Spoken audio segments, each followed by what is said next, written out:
I couldn't help but wonder, was Carrie Bradshaw's greatest love really Mr. Big?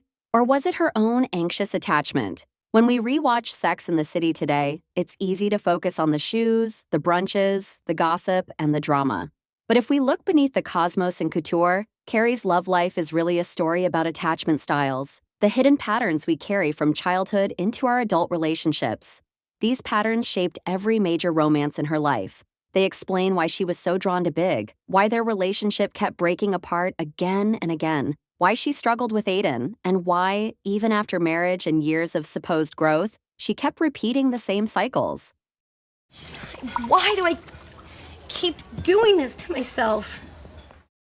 And in many ways, it's those attachment styles that fueled the emotional roller coaster that kept viewers glued to the screen for 6 seasons, 2 movies, and now a revival. Think of it this way. Carrie, Big, and Aidan are like 3 sides of a triangle, each pulling in a different direction, and together creating the emotional geometry that defined the series. So, let's break it down and see how each of their attachment styles shape the love story we know so well. Hi, it's Captain Spoiler here, overthinking pop culture again. We're about to dive deep into spoiler territory, so consider yourself warned. So what are attachment styles? In simple terms, they're the emotional blueprints we form as children, based on whether the people we relied on were consistent, distant, or unpredictable. If our caregivers made us feel safe and loved, we usually grow up with a secure style. We trust closeness and can handle distance. But if love was unreliable, or if someone we needed wasn't there, we often develop insecure styles. Some of us become anxious, craving reassurance, fearing abandonment. Others become avoidant, valuing independence, pulling away when intimacy feels too close. And these patterns don't just stay in childhood. They follow us into adulthood, quietly shaping who we're drawn to and how we behave in love. Which brings us back to Carrie, Big, and Aidan, because their entire story is one big illustration of how these styles collide. But you'd be moving to Paris for yourself, right? I mean, don't move for me.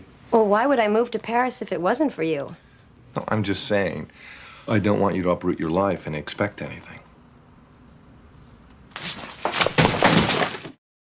Carrie Bradshaw is charming, witty, and magnetic. But when it comes to love, she embodies the anxious style of attachment. That means she longs for closeness, but never quite feels secure in it. She's constantly scanning for signs of rejection or abandonment, and when she senses it, she clings harder. We see this from the very beginning. In the early seasons, Carrie spends countless brunches obsessing with her friends about Big's behavior, analyzes every word, every pause, every silence, like she's cracking some unbreakable code. You know, one minute he's all over me, and the next minute he's pushing me away, and I just cannot believe this is happening again. Yes, all right, calm down. There'll be no breaking of things. For her, the smallest gap in reassurance feels like a crisis. This fear didn't come from nowhere. At one point in the series, Carrie mentions that her father left her and her mother when she was only 5 years old.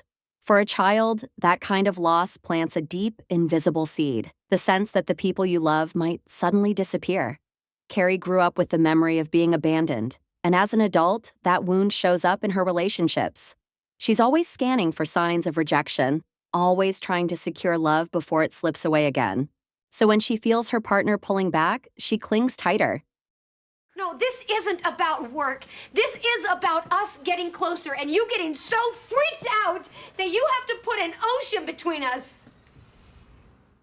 She asks Big to define what they are, to tell her where things are going, to give her certainty.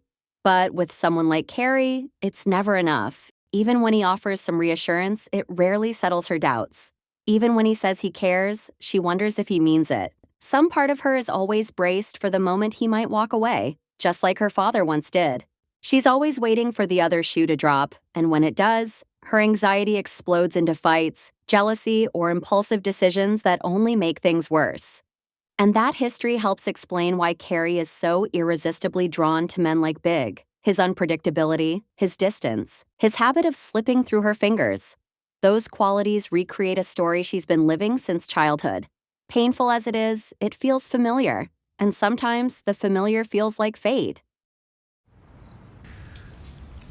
Well, I fucking love you. It's just a tough thing for me to say because it always seems to get me in trouble when I say it. From their very first encounters, Big is charming, confident, and just out of reach. He enjoys Carrie's company, but the moment she wants more, he starts to retreat. When she presses for clarity, he becomes vague. When she wants security, he suddenly remembers a business trip or changes the subject. At one point in the second season, as Carrie pushes him to define their relationship, he even drops the bomb that he's moving to Paris. To her, it feels like abandonment. To him, it feels like freedom and self-preservation. This is avoidant attachment in action. Big enjoys connection, but only in measured doses. He fears being engulfed, so when things get too close, he creates space. Hey, what's this? Oh, just a few things you left at my place. Oh, thanks. And there's one small but telling scene that gives us a glimpse of where this avoidant streak might have started. In the second season, Carrie runs into Big as he's leaving church with his mother. Instead of proudly introducing Carrie as his girlfriend, he brushes over it, and his mother treats her with a cool, almost dismissive politeness. There's no warmth, no curiosity, no sign of emotional closeness. And if that's the kind of emotional climate Big grew up in, a parent who was present but not emotionally available, it makes sense that he learned to keep his feelings guarded and to treat intimacy as something uncomfortable. On top of that, we know Big had already gone through at least one failed marriage before Carrie. Divorce can reinforce avoidant patterns, especially if intimacy in that relationship felt suffocating or unsafe. If Big already carried a belief that closeness meant vulnerability and loss, then a painful breakup would only deepen his instinct to protect himself by pulling away. Put those pieces together, and Big's behavior with Carrie feels less like a mystery and more like a survival strategy. Keep love at arm's length, stay in control, and never let anyone close enough to hurt you again. I hate that I don't have a key to your place. You've never spent the night at my place. You can't even make space for me in your bed. And here's the tragic magic of the anxious-avoidant pairing. Carrie and Big reinforce each other's fears. The more Carrie pushes for reassurance, the more Big feels trapped and pulls away. The more he pulls away, the more Carrie panics and clings. Each of them triggers the other's worst instincts. It's a cycle that repeats season after season. Carrie wanting more, Big resisting, both of them escalating until something breaks. I'm back in your life, and nothing has really changed. And I know you can't change a man, and you definitely can't change a man like you, but I still want something to change a little bit for me. It's why their relationship is so addictive, for them and for us watching. The highs are dizzying, the lows are devastating, and stability feels impossible. This cycle reaches its ugliest point in the third season, when Big marries Natasha and Carrie starts dating Aidan. By all accounts, Aidan is perfect for her. Stable, kind, emotionally available. On paper, she should be happy. But when Big reappears, Carrie falls right back into the old dynamic. Instead of settling into that safety, Carrie is pulled back into the chaos of Big, and they begin an affair.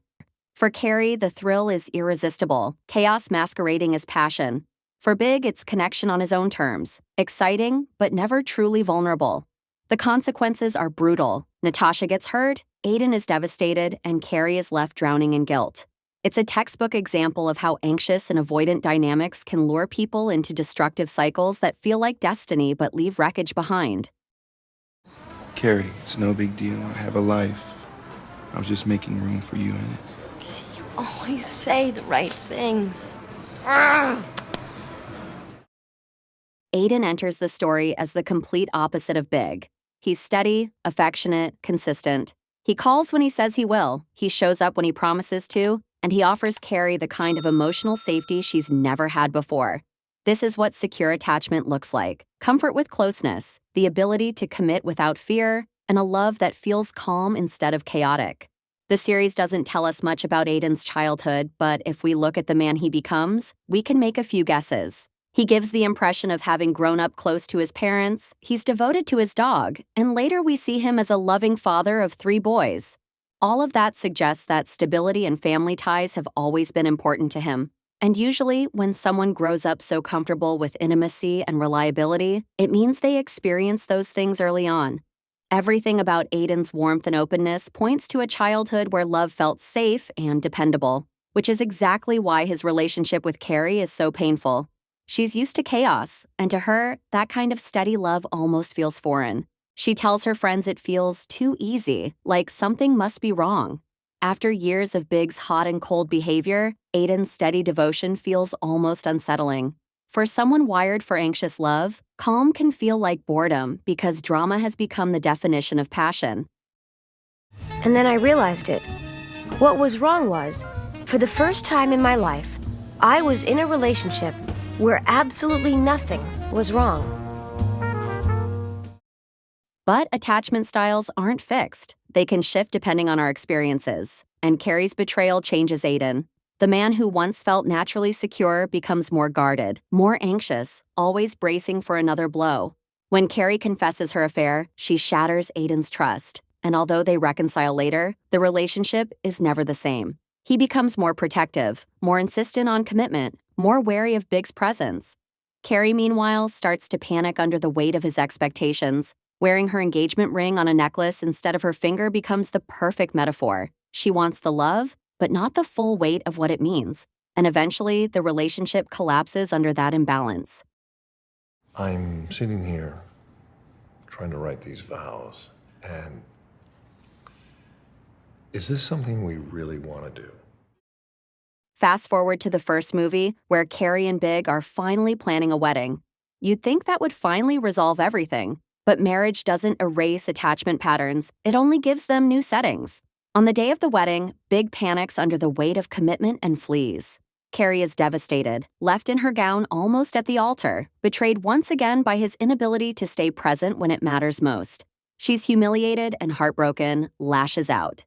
Later, even after they reconcile, the same cracks reappear. In the second film, the cracks show in subtle, everyday ways. Carrie longs for late nights out, glamorous parties, and a little sparkle in their routine. Big, meanwhile, is happiest at home, reading the newspaper on the couch, watching TV, and sinking into domestic comfort. Carrie feels restless, worried that the spark is fading, and pushes Big to live more the way she does. Big, true to his avoidant streak, pushes back. His solution isn't more closeness, but more distance.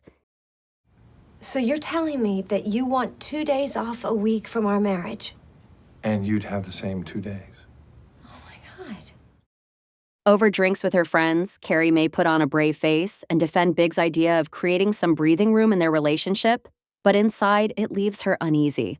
For someone wired with anxious tendencies, a partner's request for space can feel like rejection, even if it isn't meant that way. She's so unsettled in her marriage that she falls back into impulsive behavior. When she runs into Aidan on a trip abroad, Carrie crosses the line. She kisses him. It's a brief but undeniable betrayal. And when Big finds out, his initial response is exactly what we'd expect: distance. He doesn't pick her up at the airport. He isn't at home when she returns.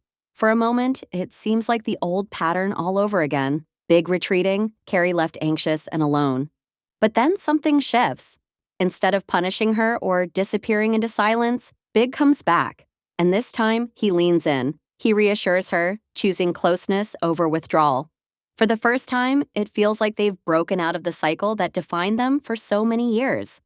And by the end of the film, Carrie's voiceover tells us they gradually settled into married life. She began to appreciate his steadiness, and he no longer needed quite so much distance. It suggests that, for the first time, Carrie may have found a kind of safety in her marriage to Big.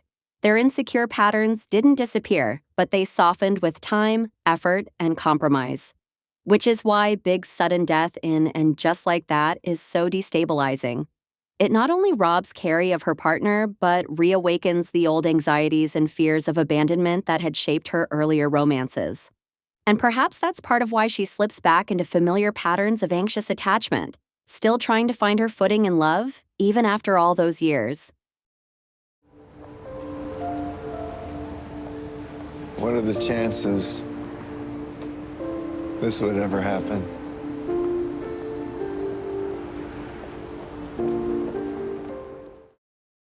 Years later, in And Just Like That series, with Big out of the picture for good, Aidan walks back into Carrie's life. On the surface, it looks like the perfect chance to finally get it right. After all that Carrie has been through, she seems calmer, wiser, more willing to embrace the stable love she once rejected. And when Aidan sets conditions, like refusing to step foot in her old apartment, Carrie agrees without hesitation. She bends to every boundary he draws, almost eager to prove that this time she won't mess it up. I'm selling my apartment. Are you really that sure, Carrie? At one point, she's even willing to put their entire relationship on hold for 5 long years, patiently waiting while Aidan sorts out his family life, as if proving her devotion could erase the cracks in their trust. But here's the thing, that eagerness isn't necessarily proof that Carrie has become secure. In many ways, it still looks like anxious attachment. Instead of creating drama or testing his love, Carrie does the opposite. She tries to be flawless, agreeable, endlessly accommodating. Deep down, she remembers how badly she hurt him years ago, and she's terrified that if she pushes back, if she asks for too much, he'll walk away again. So she swallows her needs, accepts his terms, and tells herself that being easy is the way to keep him. No. Get away from me. You smell like smoke. Come on. Go take a shower.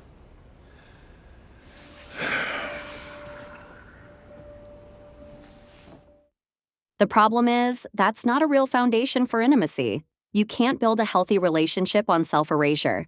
And eventually, Carrie realizes that even if she gives 100% of herself, this love still can't work, because Aidan no longer fully trusts her, and she can't carry both of them alone. And in that painful moment, Carrie makes a choice she's never made before. Instead of clinging, instead of bargaining, instead of reshaping herself to hold on to him, she steps back. She chooses herself. For the first time, she understands that her worth isn't defined by whether a man stays or leaves. And paradoxically, that's the moment when she finally finds the security she's been searching for all along, within her own relationship with herself. The woman realized she was not alone. She was on her own. Only one like you. The ending of And Just Like That frustrated many fans who expected a clean, happily ever after, with Carrie riding off into the sunset either with Aidan or with her new cute downstairs neighbor. But in another sense, the ending was perfect. Carrie did have a chance to live out her great love story with Big. She loved and was loved in return. She stumbled, she made mistakes, she hurt people and was hurt in return. She tried again with Aidan and discovered that timing and trust don't always come back. And now, after all of it, she finds something she never had before, a stable, intimate bond with herself. Carrie Bradshaw's final romance isn't about choosing Big or Aidan, it's about choosing Carrie. And maybe that's the most realistic and the most empowering happily ever after of all. Thanks for watching. Don't forget to subscribe for more awesome content coming soon. And if you like this video, here's one you should watch next.